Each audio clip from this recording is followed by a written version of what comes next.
Questo programma è offerto da Despar, Eurospar, Interspar. Da 60 anni, il valore della scelta.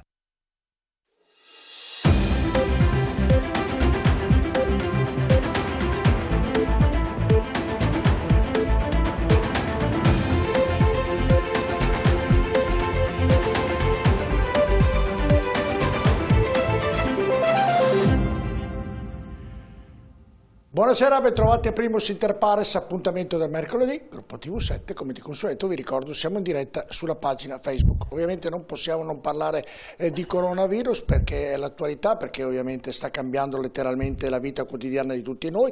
Questa sera però parleremo per quanto riguarda ovviamente quanto ha influito sull'economia questo purtroppo virus che sta coinvolgendo un po' tutte le categorie nostre, soprattutto quelle sul nostro territorio. Ne parleremo nella nostra trasmissione con ospiti importanti. Quindi seguiteci perché cercheremo di capire come poterne uscire da questa situazione con il Presidente della provincia di Padova, Fabio Vui. Buonasera Presidente, grazie di essere con noi. Buonasera a tutti. Saluto il Presidente della Camera di Commercio Antonio Santocono, grazie Presidente. Buonasera, grazie. Saluto il Presidente della Confcommercio Veneto, Ascom Padova, Patrizio Bertì, buonasera. Il Direttore Generale della MAP, Francesco Cera, buonasera. E saluto Jim Zeng, Vicepresidente Open Gate di Cina. Buonasera. Grazie a tutti di essere qui con noi. Allora, prima di iniziare questa puntata ovviamente cerchiamo di capire davvero quanto è in crisi il nostro territorio e anche la nostra nazione, per non dire qualcos'altro. Andiamo a vedere appunto in questo servizio di Danis Varan i danni dell'economia del coronavirus. Vediamo. Un'emergenza sanitaria ma anche economica. L'epidemia di coronavirus scoppiata nel nostro paese rischia di avere pesanti ripercussioni su tutto il territorio nazionale, ma soprattutto sulle regioni più colpite, tra cui il Veneto. Allarmanti le stime fatte dal governatore della Banca d'Italia Ignazio Visco. Il Covid-19 potrebbe pesare oltre lo 0,2% sul PIL nazionale. Facile capire come a cascata ne risentirebbe soprattutto la regione, che da sola produce 163 miliardi di euro di PIL ed esporta per 63 miliardi. E se molte imprese stanno vedendo in queste settimane i loro fatturati sensibilmente calati, meglio non se la passa il turismo regionale. Con un fatturato annuo di 18 miliardi di euro, ad essere messa a rischio è a tutti gli effetti la più importante azienda veneta. Alberghi vuoti, personale lasciato a casa, prenotazioni disdette anche per i prossimi mesi compongono un quadro quasi apocalittico.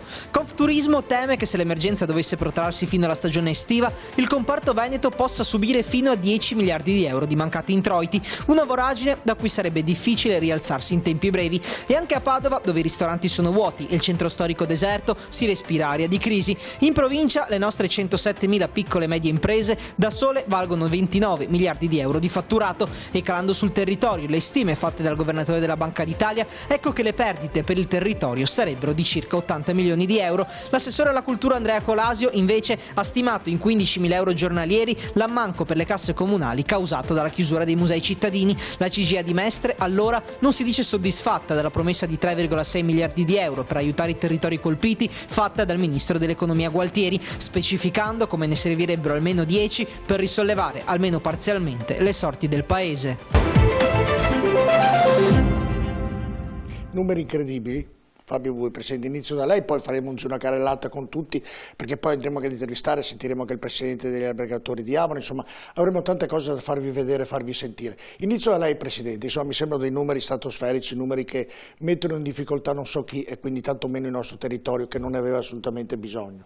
Numeri che impongono una reazione decisa subito, perché se ci fermiamo solo al dato sanitario è ovvio che ci chiuderemo nella paura, ma oggi dobbiamo superare subito la paura, altrimenti non si morirà di coronavirus, perché pochi muoiono di coronavirus, ma si morirà di fallimenti. Avremo tante persone, tante aziende che oggi falliscono. Allora mai come in questo momento è bene lanciare il messaggio che occorre ripartire, occorre pensare al nostro territorio, reinvestire nel nostro territorio, ovvio anche con una grossa compartecipazione del governo che deve mettere liquidità e soldi per le nostre imprese, ovvio, questo lo aspettiamo, ci sono già i primi decreti che vanno nella giusta direzione, anche se insufficienti, ancora insufficienti, ma oggi è necessario che noi, soprattutto i padovani, io parlo per la provincia di Padova, quelle 80.000 imprese abbiano uno scatto d'orgoglio e dicano ce la possiamo fare, ce la possiamo fare anche ripensando al nostro modo di fare impresa, e non chiudendosi, parlando in positivo, perché la paura ci porta solo alla chiusura in noi stessi. Abbiamo eliminato la socializzazione, siamo passati dalla paura alla mancanza di socializzazione, più nessuno si trova nei centri storici, più nessuno va in ristorante, più nessuno... sono aumentate le telecamerine sul computer adesso, una grossa esplosione di vendite perché si parla oggi solo per computer. Benissimo, quello è un aspetto sanitario di tutele e ne parleranno le autorità sanitarie e dobbiamo attenerci ai comportamenti che le autorità sanitarie ci impongono e devono imporceli alcuni comportamenti. Però non è il momento di chiuderci, è il momento di pensare al dopo e far di necessità virtù e cambiare anche i nostri stili di vita, anche nel mondo dell'impresa. Tutto giusto, non una parola detta sbagliata, però io mi domando come si potrà fare, perché poi tra l'altro Presidente Santocono, questa è la settimana decisiva, perché da questa settimana si potrà fare nelle prossime una proiezione, cioè tutti gli addetti ai lavori, parlo i virologi, tutti i medici attendono il termine di questa settimana perché diranno a fine questa settimana avremo tot che sono stati colpiti da questa epidemia, tot che purtroppo mancheranno, e allora potranno fare una proiezione veritiera nei prossimi giorni di quello che accadrà. Questo si potrà fare in termini ovviamente di sanità, ma in termini economici, come ha detto il Presidente Bui, è tutto bello quello che ha detto, ma come si farà a riprendere una situazione così precaria che avrà delle ripercussioni, presumo, guardi, poi faremo sentire gli albergatori, si presume addirittura hanno tolto delle prenotazioni fino all'anno prossimo. Come si potrà uscire da questa situazione? Perché è tutto vero quello che dice. Però dobbiamo trovare la medicina per uscire da questa situazione. E c'è una medicina in tempi brevi? Beh, io condivido il pensiero di Fabio Bui, cioè del fatto che noi dobbiamo dare un messaggio di positività. E anzi questa è l'occasione anche per salutare le popolazioni di Vo, Ugano e tutta la zona del focolaio di coronavirus della nostra provincia, proprio perché al di là di ovviamente di naturali preoccupazioni e tensioni stanno lanciando un messaggio di positività anche loro. Ho visto nelle interviste televisive che molti su questa cosa qui in qualche modo ironizzano e in qualche modo la pensano come una cosa ineluttabile, però stanno già pensando al domani. Anche da parte nostra bisogna pensare al domani. Una società che gestisce banche dati dalle più importanti d'Europa, non faccio il nome, ma proprio ieri ha citato che se non si esce da questa epidemia in tempi brevi, il rischio è che il 10% delle imprese italiane entro la fine dell'anno possano fallire. Quindi stiamo parlando di 600.000 aziende in tutta Italia, quindi 6 milioni di imprese che sono quelle iscritte al registro delle imprese e delle Camere di Commercio, un 10% potrebbe fallire. Quindi questa è una situazione a cui dobbiamo sicuramente pensare con grandissima attenzione. La Camera di Commercio da questo punto di vista ha già, insieme con tutte le associazioni di categoria, ha già firmato una lettera, un appello al Presidente del Consiglio e anche al Ministro Patuanelli, inviato ovviamente anche a tutte le autorità regionali, al Presidente Zaia, al Presidente della provincia, al nostro Sindaco, affinché ci sia si pensi immediatamente al dopo. Noi non possiamo ovviamente criticare quelle che sono delle norme sanitarie che vengono dall'Organizzazione Mondiale per la Sanità, quindi sono delle regole a cui non possiamo opporci e che non possiamo neanche criticare. Noi dobbiamo pensare però che il giorno dopo siamo pronti a partire. Come fare per questo? Come Camera abbiamo chiesto un aiuto, nel senso che abbiamo dei fondi che sono stati bloccati dalla finanziaria, che sono fondi molto importanti, sono circa una ventina di milioni di euro per tutte le Camere di Commercio soltanto di questa regione, che per un chiarimento che siamo in attesa di ottenere dal Ministero dell'Economia e delle Finanze non potremmo utilizzare. Quindi abbiamo chiesto quantomeno di sbloccare immediatamente queste somme per poter fare degli interventi immediati. Abbiamo chiesto mi scusi Presidente, io cerco di essere semplice nelle cose. lei dà i soldi come Camera del Commercio, facciamo un esempio, agli albergatori, facciamo un esempio, e dice voi albergatori siete in difficoltà, vi do una mano finché ovviamente la Camera di Commercio e le varie istituzioni possono.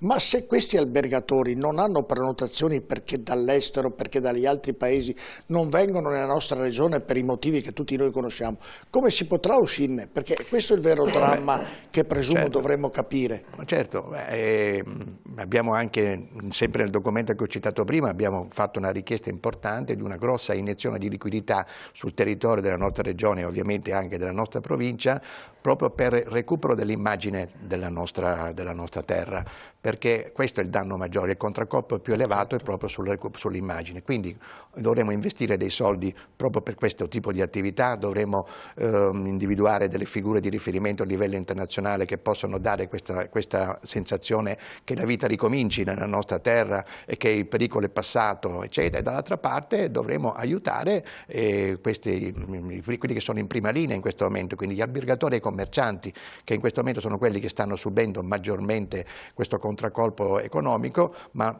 cito anche le industrie manifatturiere, dovremmo aiutarle da questo punto di vista, quantomeno le piccole e medie imprese, dovremmo aiutarle proprio con dei fondi che devono servire a sostenere questo periodo, diciamo, di intermezzo che ci sarà tra la fine della crisi sanitaria e il recupero economico. Patrizio Bertini.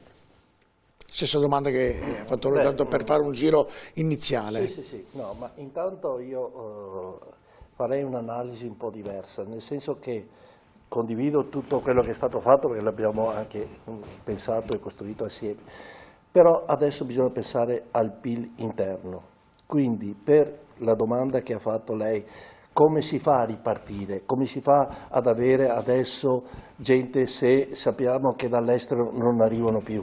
Dobbiamo pensare all'interno, quindi dovremo pensare a qualche sgravio fiscale, okay, se uno prenota su un albergo, se prenota in altre occasioni, se va al ristorante, dobbiamo pensare di avere qualche forma di sgravio fiscale per questi qua. Quindi pensiamo che il 50%, se tu fai una vacanza, il 50% viene detratto per il nostro interno lordo, perché dobbiamo pensare subito a mettere in moto la macchina, non abbiamo tempo da perdere. Oggi se la macchina non viene messa in moto subito, la macchina si fermerà e sarà molto difficile dopo ripartire, ma molto molto difficile. Però i negozi, gli alberghi, i ristoranti hanno bisogno di liquidità. Hanno bisogno subito di liquidità perché abbiamo delle incombenze che sono a termine, quindi pagare i prodotti, pagare i dipendenti, pagare le tasse, adesso scade IMU, TASI, TARI, tutta una serie di situazioni che dovremo affrontare. Però se nel cassetto non ci sono soldini è un po' difficile. Ecco perché anche la Camera di Commercio, ma so che anche le banche saranno chiamate a fare degli interventi seri e molto attenti. E qualche volta anche non guardando quello che è il rating, perché in queste situazioni il rating sarà andato giù senz'altro, quindi sarà un modo per ripartire da un altro punto di vista. Quindi è un lavoro che dobbiamo fare tutti assieme, dobbiamo ricostruire questo Paese. Questo Paese ha la forza e la volontà di ripartire, però assieme dobbiamo ricostruirlo. Questo è l'anno zero per me, perché non siamo mai arrivati così bassi. Direttore Francesco Cera, l'agroalimentare, la MAP di Padova fattura 350 milioni credo all'anno. Ecco, com'è questo periodo la situazione? Arrivano i camion, entrano, portano via, portano le merci, oppure anche lì avete avuto purtroppo un periodo, questa settimana praticamente, di difficoltà? Ma noi, ecco, il MAP di Padova che fattura 350 milioni e dà lavoro a 700 famiglie, più l'indotto a Padova, è una realtà importante perché vive sull'export. Il PIL italiano, sappiamo, si salva molto grazie all'export. E il 45-50% di quei 350 milioni sono per esportazione. Nessun mercato italiano, sono 120, esporta più di Padova, né Milano, né Roma, pochi lo sanno, né altri mercati. Siamo il primo mercato all'ingrosso nazionale. E ogni giorno partono 20 camion fino a Zagabria, Bucarest, Ucraina, Austria e quant'altro. Cosa abbiamo visto? Che sono state drammatiche le prime 48-72 ore, perché La riduzione che abbiamo avuto del 10-15% di esportazione, mica poco, non poco, è stata dovuta non tanto al fatto di azioni fatte da governi per blocco frontiere, perché siamo in contatto con il sottosegretario all'economia, devo dire stanno rispondendo anche molto bene, ci stanno assistendo, che ci ha dato conferma che le frontiere non sono chiuse. Però cosa succedeva? Che i camionisti, i trasportatori, il singolo importatore di Budapest piuttosto che Bucarest partivano le fake. Padova è quarantenata tutta, non si entra. Entri in Veneto, ti becchi il coronavirus. Al mercato di Padova partono i disinfestatori, lo chiudono e danno 5.000 mascherine. Cioè, cose totalmente false che hanno dato un danno pesante. Di contrappunto abbiamo avuto un incremento di consumo di frutta e verdura perché anche lì la paura ha causato l'accaparramento assurdo. C'è questa leggenda di un signore che ha preso 80 kg di pasta, non so anche al supermercato, e con che logica, ma non c'è bisogno perché merce ce n'è, prodotti ce ne sono, non c'è motivo, i prezzi sono stabili e quindi alla fine abbiamo resistito. Però abbiamo visto Nessuno ha approfittato sui prezzi, direttore, proprio per quello che è successo? I prezzi dell'ortofrutta sono stabili assolutamente, non ci sono rialzi, serviamo i nostri dettaglianti ambulanti padovani, siamo andati anche a Vo a portare un camion di frutta seguendo le direttive della prefettura e dei carabinieri senza alcun problema, perché sennò gli amici di Vo non possono mica morire di fame come nell'assedio. Però non ci sono problemi. Quello che credo che il nostro ruolo sia dare informazioni chiare, perché la paura, la non chiarezza è quella che crea un meccanismo non dei governi, perché in Bosnia si passa, in Croazia si passa, in Ungheria si passa, anche in Romania che sembrava chiusa, nessun problema, abbiamo sentito l'ambasciatore ieri. Sono le singole persone che si preoccupano. E ecco, passate queste 72 ore andiamo meglio. Adesso abbiamo bisogno di una cosa, che lancerei un appello qui, che è un'informazione, come posso chiamarla, commerciale sanitaria. Cioè, cominciano a chiedermi, e qua lo chiediamo alle autorità, ma il coronavirus si prende con prodotti, con merci che vanno esportate? Sì, no. E questo va chiarito, perché quel esportatore di vini di Vo, che gli hanno bloccato l'esportazione in Australia dei vini perché non vogliono lo scatto, dico, se io tocco il cartone mi prendo il coronavirus? Sì, no. Se io prendo una mela o una banana mi prendo il coronavirus? Sì, no. Credo no, perché sennò ci prenderemo l'influenza esportando le banane da Padova in tutto il mondo finora. Però questo, ho sentito ieri al TG1 un lancio che la UE ha dato un comunicato su questo senso, che non è vero che ci si prende. Ecco, questo siccome c'è molta paura e la paura genera terrore commerciale, andrebbe chiarito da un'autorità, non so se è già stato chiarito, che credo, faccio una domanda perché non sono né virologo, lì diranno Burioni, Ilaria Capua, che di Padova, però che le merci non trasportano coronavirus. Guardi, è chiaro che le merci, come gli animali domestici, quelli che sono in casa, non portano ovviamente, non contagiano le altre persone. Però anche è vero, mi domando da ignorante quale sono nella materia, perché non sono un virologo, perché sanificano tutti gli ambienti allora? Cioè, la domanda mi viene, fanno ovviamente, ti dicono, nelle merci non c'è la possibilità ovviamente di prendere il contagio, ma allora perché in un ambiente devono sanificarlo, negli autobus bisogna sanificarlo, nei treni? C'è una contraddizione, lo dico da ignorante, non voglio nemmeno creare allarmismo, però mi faccio questa domanda e credo sia naturale o no, direttore? Andrebbe chiarito, perché cominciano a chiedere certificati anti-coronavirus che non esistono, nessuno te lo può dare. Il vino o la mela o la scarpa non ha il coronavirus. Sono d'accordo. Chi è che me lo dà? Boh, nessuno. No, ma è vero. Allora, questa comunicazione, abbiamo avuto dei bei, il decalogo l'abbiamo imparato tutti, 10, lavarsi le mani, la mascherina non serve, tutte queste cose qua.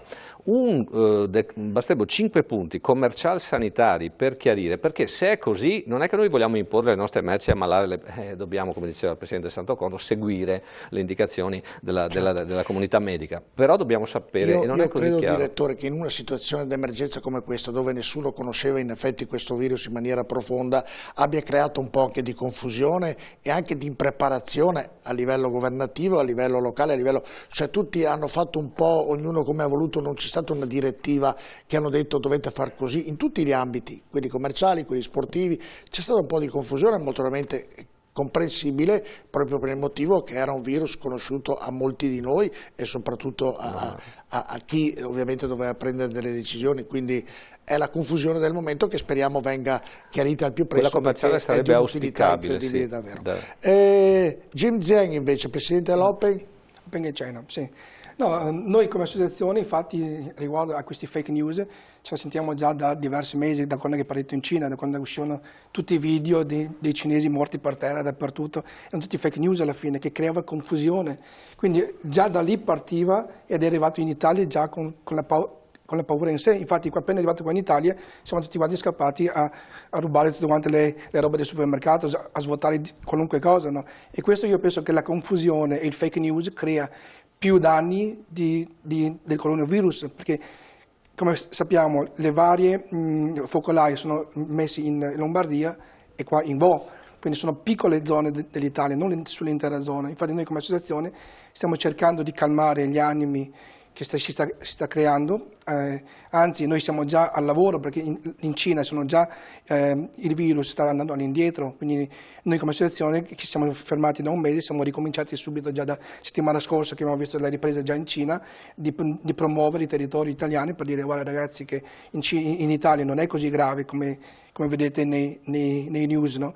Quindi stiamo cercando anche di promuovere, di creare delle trasferte in Cina appena si ritorna tutto quanto alla normalità, quindi mai fermarsi, pensare sempre al positivo perché è un momento di passaggio questo. Io penso che anche la Cina si è fermato per un mese ma adesso si riparte alla grande.